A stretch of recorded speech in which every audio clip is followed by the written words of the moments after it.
दुसरा जो महत्वाचा तर्क दिला जातो इंग्लिशच्या पक्षकारांकडून तो असा आहे की इंग्लिश ही फार समृद्ध भाषा आहे. म्हणजे इंग्लिश मधून मुलांनी का शिकलं पाहिजे, कारण की इंग्लिशमध्ये भरपूर विपुल प्रमाणामध्ये शब्दांची संख्या आहे आणि शब्दांची संख्या जास्त असल्यामुळे आपण कुठलाही विचार हा चांगल्या प्रकारे व्यक्त करू शकतो. आता आपण बघूया की नेमकी इंग्लिशमध्ये किती शब्द आहेत ज्याच्यामुळे ती समृद्ध आहे आणि त्याच्या तुलनेमध्ये भारतातल्या ज्या आपल्या भाषा आहेत म्हणजे मराठी आहे किंवा हिंदी आहे, तामिळ आहे, गुजराती आहे, या सगळ्या भाषा आहेत. तर आपण प्रामुख्याने मराठीचा आता बघूया, कारण मराठीमध्ये लोकांना जास्त आपण हे मराठीमध्ये आपला हा आहे त्याच्यावर मराठी विषयी बोलू आणि हिंदी विषयी बोलू. तर इंग्लिशमध्ये जे मूळ शब्द आहेत सगळे सगळे एकत्र करून जे मूळ शब्द आहेत इंग्रजीमध्ये ते किती आहेत, तर ते आहेत 12,000.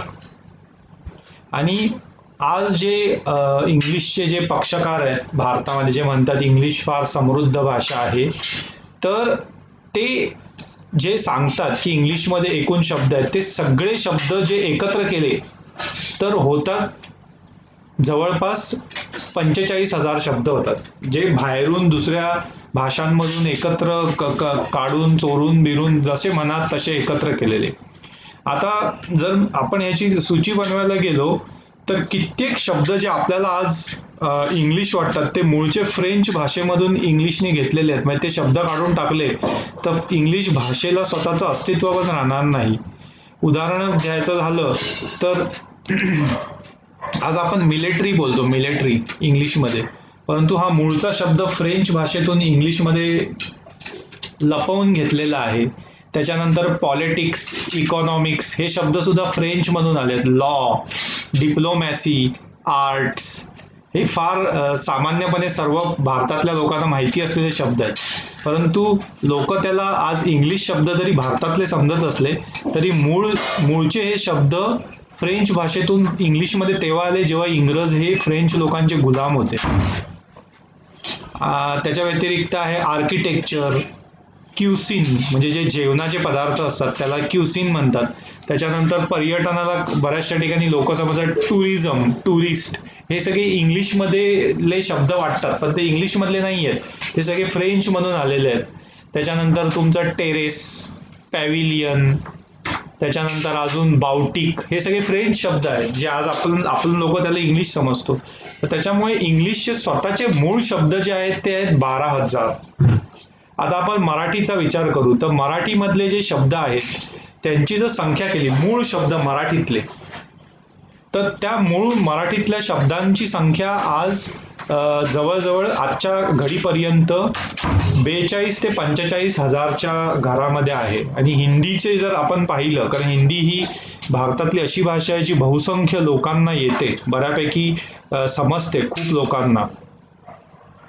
तर हिंदीमध्ये जर मूळ शब्द जर आपण बघितले तर जवळपास 70 ते 75,000 शब्द आहेत जे स्वतःचे शब्द आहेत. आणि या हिंदी, मराठी ह्या ज्या सगळ्या भाषा आहेत, भारतातल्या इतर ज्या भाषा आहेत सगळ्या, आसामी आहे, बंगाली भाषा आहे, या सगळ्या भाषा ज्या मूळ संस्कृत मधून जर ज्या आलेल्या आहेत त्या संस्कृत मधला जर शब्दांचा भंडार बघितला तर तो काही अब्जाच्या घरात आहे. तर हे सगळं काय, असं कारण काय, तर त्याचं कारण असं आहे की जर मराठीचा आपण जर विचार केला तर मराठी भाषा ही जवळपास आपल्याला 1,500 ते 2,000 वर्षापर्यंतचा इतिहास आपल्याला मिळतो, की मराठी भाषेतून लिहिलेले ग्रंथ 1,500 ते 2,000 वर्षापर्यंत आपल्याला मिळतात. परंतु आणि संस्कृतचा विचार केला तर काही आज रामाचा जो रामायणाचा कालखंड आहे तो जवळपास 9 लाख वर्षापूर्वीपर्यंतचा मानला जातो. तर संस्कृत ही इतकी प्रदीर्घ आणि प्राचीन भाषा आहे. पण इंग्लिशच्या बाबतीमध्ये आपण पाहिलं तर आज जी इंग्रजांचं जे इंग्लंड आहे जिथे इंग्लिशचा जन्म झालेला आहे, त्या इंग्लिशचा जर आपण इतिहास पाहिला तर ही भाषा 13व्या शतकात 14व्या शतकात जन्मून नुकतीच जन्माला येत होती, उदयास पावत होती. म्हणजे जर मी सोप्या भाषेत सांगायचं झालं तर मराठीचा आपण बघितलं 2,000 वर्ष म्हणजे रामदास स्वामी जे होते, रामदास स्वामी, त्या रामदास स्वामींचा काळ हा आजपासून जवळपास 350 वर्षापूर्वीचा आहे. आणि रामदास स्वामींच्या जवळजवळ 23 पिढ्या ज्या होत्या आधीच्या, त्या लोकांनी सूर्योपासना केली होती, अशा प्रकारची आपल्याला नोंद मिळते. रामदास स्वामींचं जे अधिकृत चरित्रकार आहेत त्यांच्यामध्ये ही नोंद मिळते आपल्याला. आणि त्या 23 पिढ्यांमध्ये जी त्यांनी सूर्योपासना केली होती, त्याच्यावर ग्रंथ लिहिले, ते संस्कृत आणि मराठीमध्ये होते. म्हणजे मराठी भाषा ही इतकी जुनी आहे, तर त्यामुळे ती भाषा जेवढी जुनी, ती ते भाषा बोलणारे जितक्या जुन्या काळापासून, पुरातन काळापासून जेवढी बोलतात, तेवढी त्याच्यामध्ये शब्दांची संख्या वाढत जाते. आणि इंग्लिशचा जर आपण विचार केला तर इंग्लिश ही 13व्या-14व्या शतकामध्ये कुठे नुकतीच विकसित होत होती, जन्माला येत होती, उदय पावत होती. आणि शिवाजी महाराजांचा काळ आहे हा 16व्या शतकातला आहे. म्हणजे सोप्या भाषेत सांगायचं तर शिवाजी महाराजांचे जे पणजोबा होते, त्या पणजोबांचे वडील बाबाजी राजे भोसले जे होते शिवाजी महाराजांचे, त्यांचे वडील ज्या वेळेला जन्मले तेव्हाच इंग्लिश जन्मली. म्हणजे तुम्ही विचार करू शकता इंग्लिश भाषा ही किती म्हणजे नुकतीच आत्ता कुठे जन्माला आली. त्यामुळे त्याच्यामध्ये भाषा शब्दांची संख्या ही एवढी कमी 12,000 आहे. मग या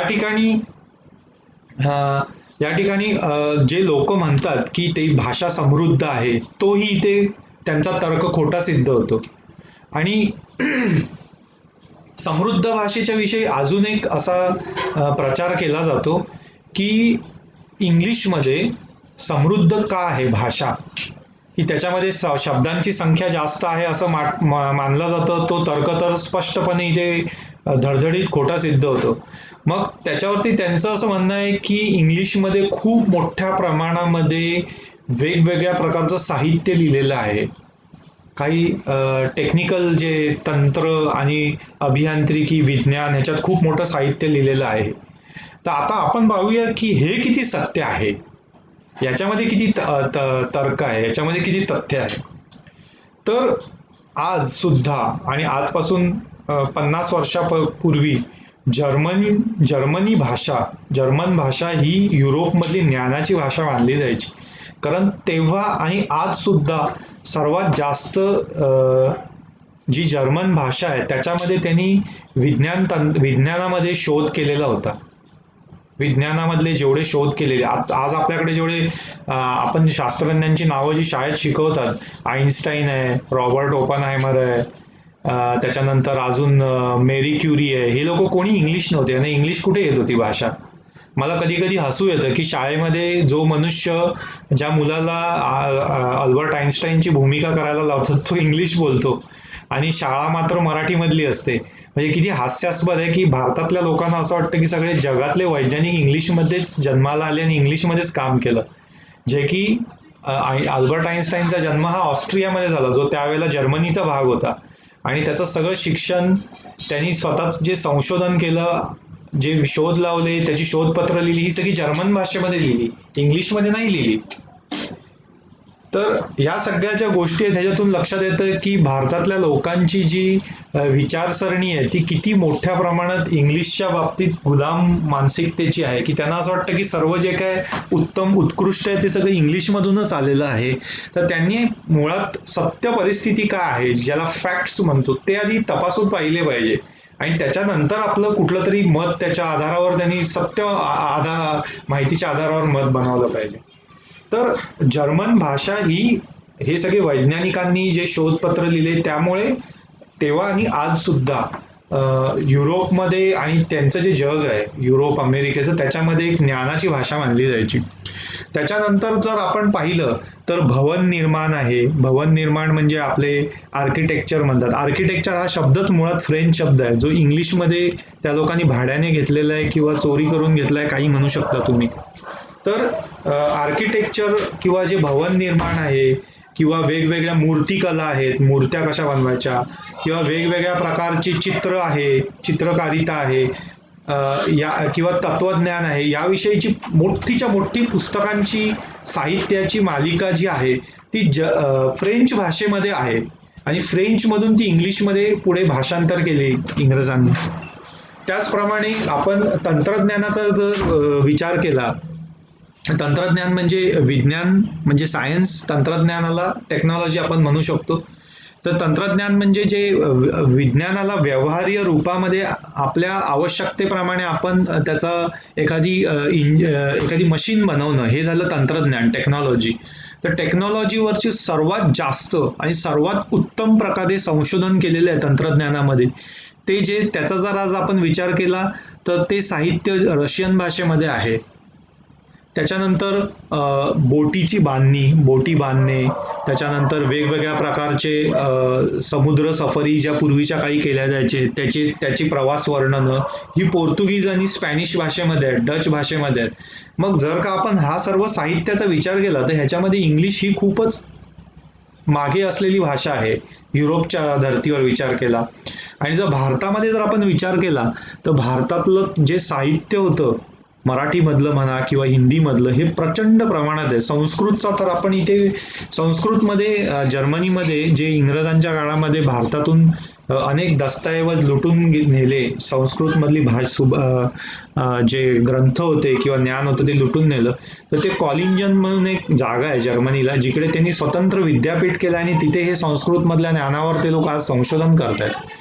आपल्याला कदाचित माहिती नसेल पण गुगलमध्ये जी ही प्रोग्रामिंग आहे ज्याला अल्गोरिथम्स म्हणतात, हे अल्गोरिथम्स त्यांनी संस्कृत मधलं पाणीचं जे व्याकरण आहे त्याच्या आधारावर आज रचलेलं आहे.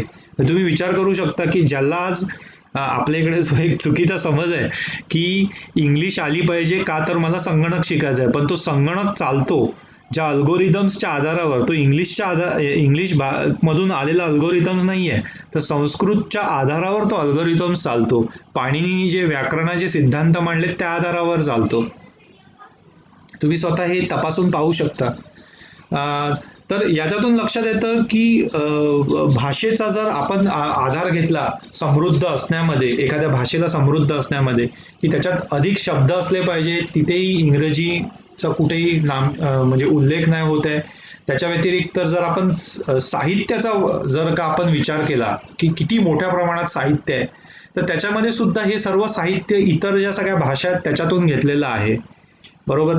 तर आज जर आपण विचार केला की विज्ञानामधली जी सर्वात जास्त शोधपत्र आहेत ती इंग्लिशमध्ये आहेत, हाही सर्वात मोठा आणि त्यामुळे इंग्लिश ही समृद्ध भाषा आहे, तोही खोटा ठरतो. कारण आज जगामध्ये जेवढे वैज्ञानिक आहेत त्यातले 28% वैज्ञानिक हे एकट्या जपान देशातले आहेत. आणि जपानमध्ये आपल्याला माहिती आहे की जपानची जी लिपी आहे ती अक्षर लिपी नसून चित्रलिपी आहे. म्हणजे जसं घर आहे तर घराचं असं चित्र काढतात तशा प्रकारे तो एक चिन्ह टाकतात ते. तर त्या जपानी भाषेतून आणि लिपीतून हे सर्व 28% जे जगातले वैज्ञानिक जे जपानी आहेत ते काम करतात. आणि त्यांचं साहित्य, त्यांचे शोधपत्र, त्यांनी लिहिलेली सर्व माहिती, पुस्तकं ही त्या भाषेमध्ये आहे. मग आणि त्याच्या व्यतिरिक्त उरलेले 28 मधून जे इतर उरलेले आहेत ते सगळे इंग्लिश आहेत का? तसं पण नाहीये. त्याच्यात जर्मन आहेत, त्याच्यात फ्रेंच आहेत, त्याच्यामध्ये दुसरे चायनीज आहेत, इस्रायलचे लोक आहेत जे लोक सगळं स्वतःचं संशोधन हिब्रू भाषेतून करतात.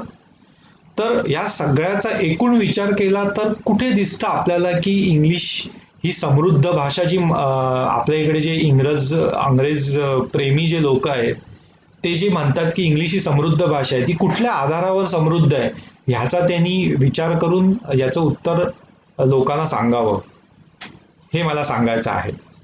आपल्या पुढचा जो व्हिडिओ असेल त्याच्यामध्ये आपण पाहूया की असं म्हटलं जातं की इंग्लिश ही एक तंत्रशुद्ध भाषा आहे. तर ती किती तंत्रशुद्ध आहे आणि तंत्रशुद्ध भाषा म्हणजे काय, त्याचे काय नियम आहेत ते आपण पुढच्या भागामध्ये बघूया. तर हा भाग तुम्ही अवश्य पूर्ण ऐका आणि ऐकलाच असेल आणि हा न चुकता पुढच्या लोकांना पाठवायला विसरू नका, कारण हे जी माहिती आहे ही फार दुर्मिळ आहे.